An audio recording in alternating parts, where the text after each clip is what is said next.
There's a kind of silence that doesn't just fill a room, it fills your chest. The kind that comes after too many almosts and not enough I'm sorrys. That's the silence I sat in on a Tuesday evening, 3 days after losing my job. I was 62, tired, and holding on by threads. Not just to my home, or my dignity, but to something deeper. A memory. A boy I once raised as my own. Jordan. My stepson. Or, used to be. We hadn't spoken in 5 years. I found his photo in a dusty box while looking for my old resume. He must have been 14 then. Hair wild, eyes defiant, he hated taking pictures. But that day, I remember, he smiled. Back then, I thought time healed everything. I thought giving space meant love. But space became distance. And distance? It turned into silence. Tonight, that silence was loud. It screamed with memories I had buried, and wounds I never let scar. Pause. I leaned back, eyes on the ceiling. Somewhere in the world, Jordan was living his life. Maybe with a wife. Kids, even. Would they know about me? Would he tell them the man who raised him broke him too? My phone vibrated. A message from the landlord. 1 month. That's all I had left. And for the first time in years, I whispered a name I swore I'd forgotten. Jordan. I didn't know it yet, but this was the beginning of something I thought I'd lost forever. It started in a bookstore. Not a fancy one. Just a corner place that smelled of old paper, with creaky floors and more dust than customers. I wasn't looking for anything special that day. Just a book to fill the quiet. She walked in like she'd been there before. Confident. Natural. Her name was Marlene. She wore a red scarf and had eyes that seemed to already know my name. We talked. About books. About coffee. About life. She was a single mother, something she said quickly, as if to test if I'd flinch. I didn't. Not because I was some noble man, but because something in me wanted to be needed. 2 months later, I met her son. Jordan. He was 6. Big eyes, skeptical stare.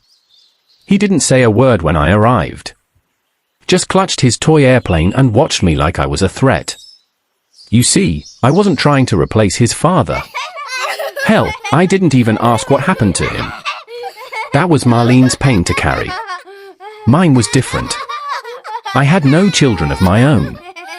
Never thought I deserved any. But Jordan, he made me feel something I hadn't felt in a long time. Purpose. Faint memory sound. Tom, look. I tied my shoes. He didn't call me Dad at first. He called me a Thomas. Always so proper. But every time he scraped his knee or had nightmares, he didn't run to his mother, he came to me. And I'd kneel beside him, whispering, "It's okay. I got you." I taught him how to ride a bike. I packed his lunches. I stayed up helping with science projects I didn't understand. I remember once he made a volcano that exploded all over the living room carpet. We laughed so hard that night. For years, we were a family. Not perfect, but real. And then, one day, Marlene got sick. The doctors used long words. I only heard one thing, terminal. Jordan was 12. He didn't cry in front of her. He waited until the lights were out. And I'd sit beside his bed, rubbing his back, saying over and over, "We'll get through this." I became everything after she passed. Father, counselor, cook, chauffeur, protector. I thought love alone would be enough. Pause. But love, without listening, can feel like silence. And I was about to learn that the hard way. Teenage years, they say it's normal for kids to rebel, to test boundaries. But nothing about what happened between me and Jordan ever felt normal. It felt like slow erosion. Like watching the tide take away parts of the shore, day by day, until one day, you wake up and the beach is gone. He was 15 when the distance really started to show. He wouldn't come down for dinner anymore. He stopped asking me for rides to school. He started calling me a Thomas again, like I was just some man passing through his life instead of the one who raised him. We argued. More than I care to admit. Over small things, his curfew, his grades, the company he kept. But it wasn't really about those things. It was about trust. Or the lack of it. He said I didn't understand him. That I was trying to control his life. And maybe I was. Maybe I held on too tight because I was scared of losing the only family I had left. There were nights I waited up, praying I'd hear the door unlock. Hoping he'd walk in and say, "Sorry, I messed up." But he never did. And I never asked why. Memory voiceover, Jordan yelling, "You're not my real dad, so stop pretending." That sentence shattered something in me. Not because it was true, but because I had never tried to be his real dad. I had just tried to be there. I had just tried to be enough. Sound, old voicemail playback, "Hey, this is Jordan, leave a message." There were birthdays I spent alone, candles lit, waiting for the doorbell. Graduation came and went, and I watched from the back row. He never knew I was there. Pause. The house grew quieter. Our home started to feel like a waiting room. Empty walls. Empty chairs. Empty answers. One day, I came home to find his room empty. Drawers cleared. Closet bare. No goodbye. Just silence. I stood in that doorway for hours, wondering what I did wrong. Wondering if he'd ever come back. Wondering if I had lost him forever. That night, I sat at the kitchen table, opened an old notebook of his, and found something I hadn't seen in years. A drawing. Of the two of us. Me with a ridiculous smile. Him holding that toy airplane from when he was 6. He'd written one sentence under it, "Me and my dad." That's when I realized the boy who called me dad was still in there. Somewhere. But maybe I hadn't fought hard enough to keep him. Some days come without warning, but others, they feel different the moment you wake up. Like the air is heavier. Like the world is holding its breath. That day was one of them. I woke up to the sound of footsteps. Jordan was pacing. Doors opened, slammed. He had missed school again. For the 3rd time that week. I tried to keep calm. I tried not to raise my voice. But when someone you love is slipping through your fingers, it's hard not to panic. It's hard not to grab on, tight. Sound, faint argument, you think yelling makes you a father. I'm just trying to help. The fight started small. A bad grade. A teacher's phone call. But underneath it was something much deeper, years of resentment. Unspoken things. Unhealed grief. He looked me in the eyes and said, "You only stayed because you had nowhere else to go." And that sentence, it felt like someone had reached into my chest and squeezed. I tried to tell him the truth. That I stayed because I chose to. Because when his mother died, I promised her I'd never leave him. But he wasn't listening. Not really. He had already made up his mind. Sound, shattering glass, Jordan knocks over a chair. Then came the real blow. He told me he'd been talking to his biological father. That he was thinking of moving in with him. Said he'd deserve to know the real man who made him. Silence. I couldn't breathe. Not because I was afraid of the man he'd meet, but because I knew he was doing this to hurt me.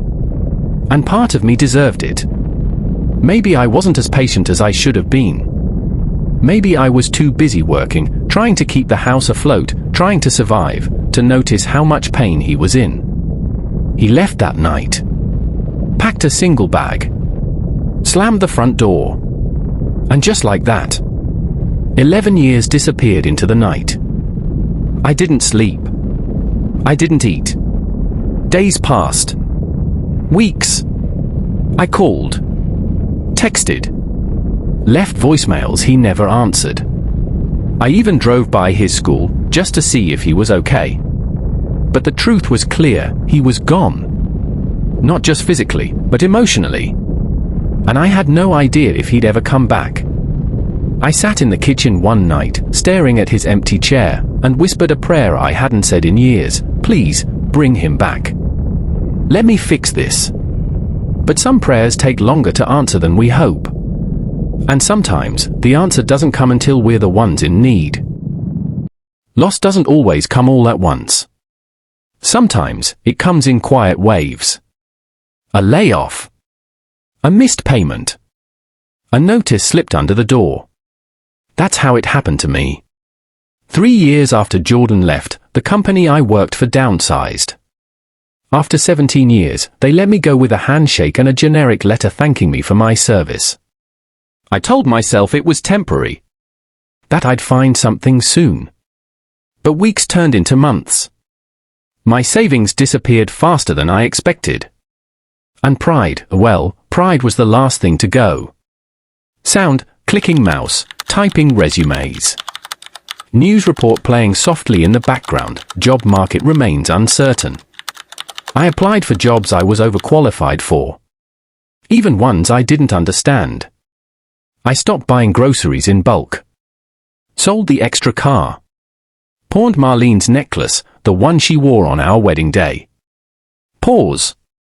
That nearly broke me. Friends stopped calling. They didn't know what to say. I didn't blame them. It's hard to watch someone crumble slowly. It's even harder to sit beside them and say nothing. I thought about reaching out to Jordan. Dozens of times. But what could I say? Hey, I'm broke now, remember me? No. I told myself I'd rather starve with dignity than look like I was crawling back. Then came the eviction notice. 2 months behind. The landlord gave me until the end of the month. I had 23 days to figure out my life. Or leave the place I had called home for over a decade. I sat in the dark that night. Lights off to save money. Hands cold from turning the heat off. And I wondered how things got here. I had once been a provider, a protector. Now I was a ghost in my own life. And yet, in all that silence, one name still echoed. He whispers, Jordan. Even when I was furious with him. Even after the fights. The silence. The heartbreak. I still loved that boy like he was mine. I didn't know where he was. Or if he'd even care. But in that moment, I made the hardest choice of my life. I picked up the phone. Searched for the last number I had. And with a shaking hand, I pressed a call. Sound, dial tone, ringing, then voicemail. He didn't pick up. Of course not. Why would he? But for the first time in years, I left a message. And I said just one sentence, Hey Jordan. I'm not okay. I used to think the body only breaks after years of abuse. But mine gave up quietly. No drama. No sirens.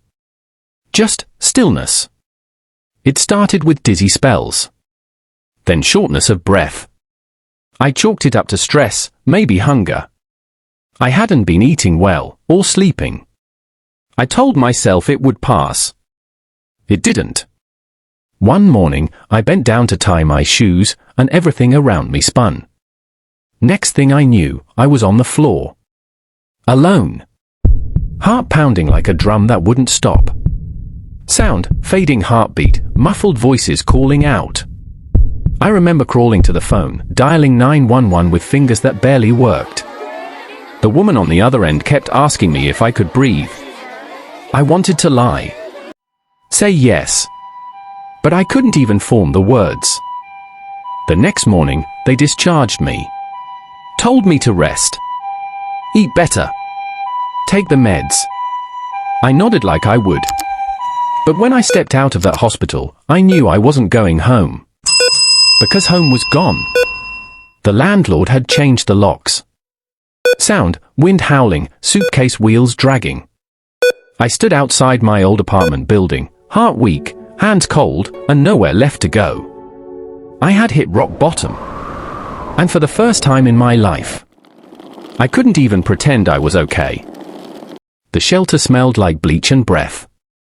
People talked in murmurs, or not at all. Some stared into space, others curled up like they were trying to disappear. I had become one of them. Another nameless man with a story no one asked about. I laid on the cot, arms crossed over my chest, counting the cracks in the ceiling, trying not to think.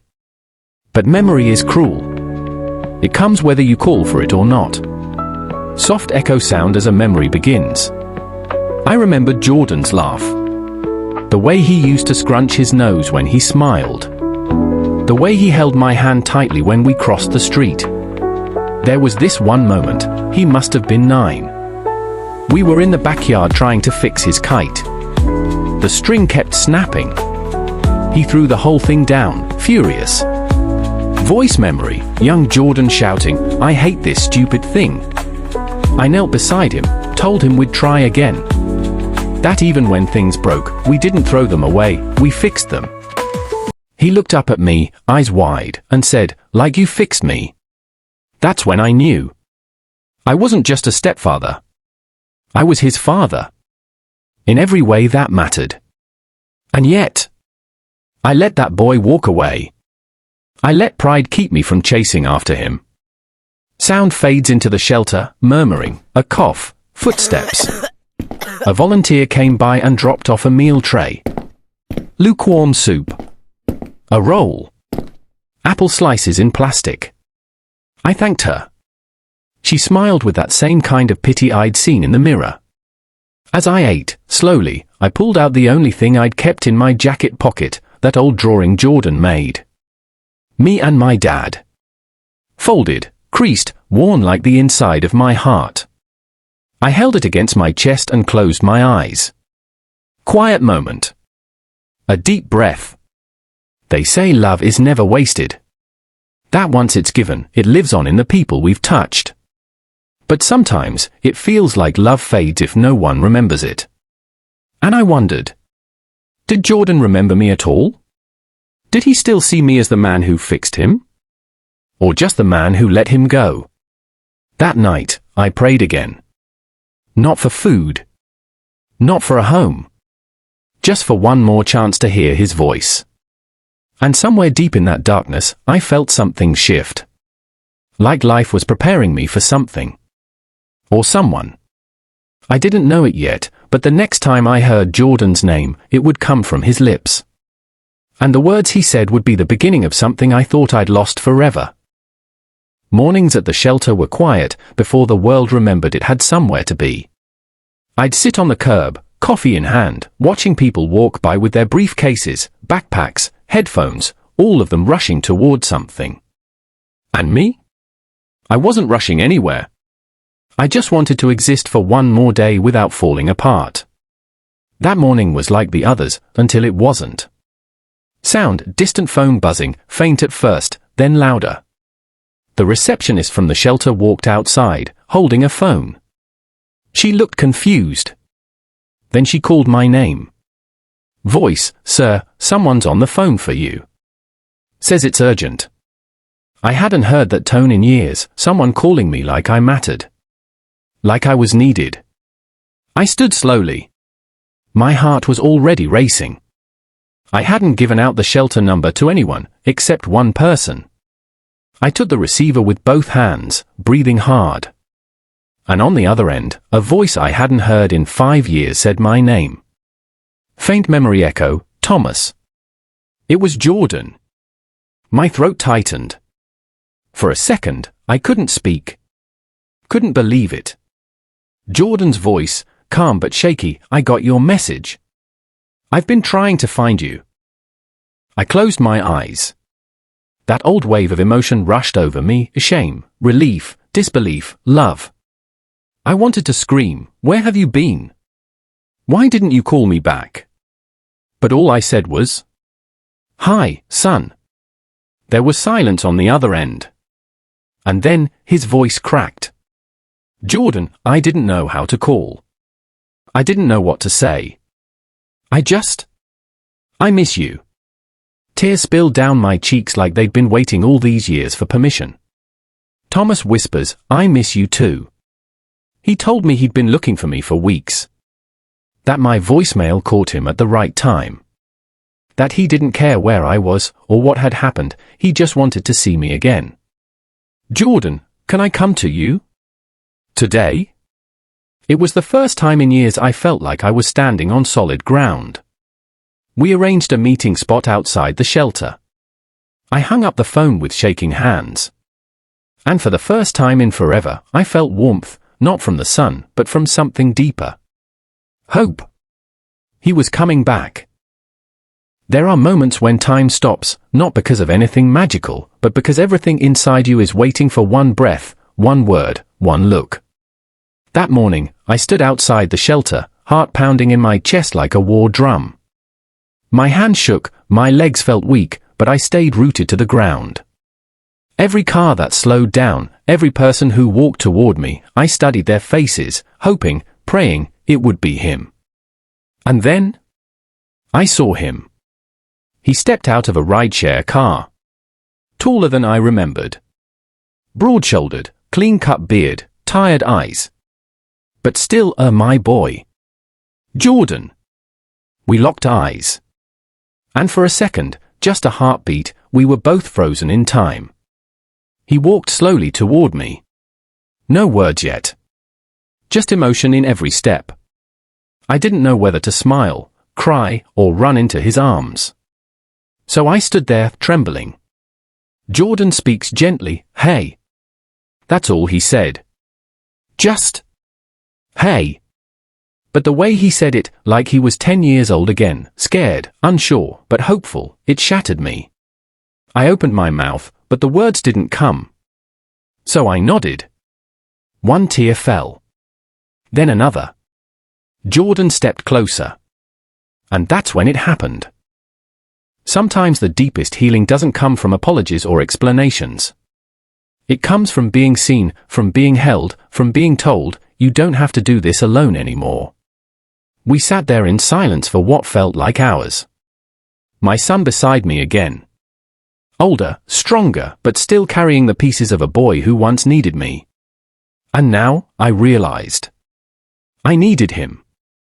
Jordan slowly stands up. Holds out his hand. He looked down at me. Eyes filled with emotion. And said the words I had waited years to hear. Jordan, Dad, let me help you now. My heart nearly gave out in that moment. Because that sentence didn't just offer help, it offered love. It offered redemption. It told me that despite everything, he remembered. I reached up and took his hand. And in that single touch, I felt every wall I had built collapse. He helped me to my feet, just like I had helped him so many years ago. When he fell off his bike. When he lost his mom. When he was afraid of the dark. And now, it was his turn. He wasn't just returning the favor, he was restoring what we had lost. We checked me out of the shelter that afternoon. I had one small bag, everything I owned fit inside. And yet, somehow, I felt lighter than I had in years. We rode in silence. But not the painful kind. The peaceful kind. The kind that says, I know you're here, and that's enough. His apartment was small. Nothing fancy. But it felt more like home than anywhere I'd been in a long time. He made tea. We talked. Laughed. Remembered Marlene. He told me things he had never said about how lost he felt after she died. About how guilty he was for pushing me away. Jordan, I was angry, but I never stopped needing you. I just didn't know how to say it. And I told him the truth. That I had made mistakes. That I should have fought harder. That I never stopped loving him. We sat on the couch until the sun went down.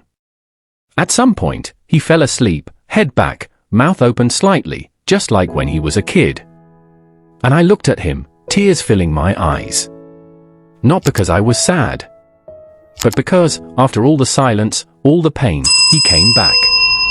And in his return, I found something I didn't know I was still searching for. Hope. Family. A second chance. He took my hand and said, "Let me help you now." And I let him.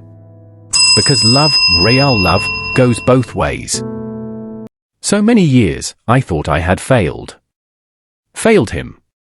Failed her. Failed myself. But healing doesn't come in perfect lines. It comes in broken steps, in returned phone calls, in hands held after years of letting go. Jordan saved me. Not with money. Not with shelter. But with something far greater, forgiveness. And now, every morning, I wake up not in fear, but in quiet gratitude. Because no matter how far you fall, sometimes, all it takes is one voice, one hand, and one sentence. Let me help you now.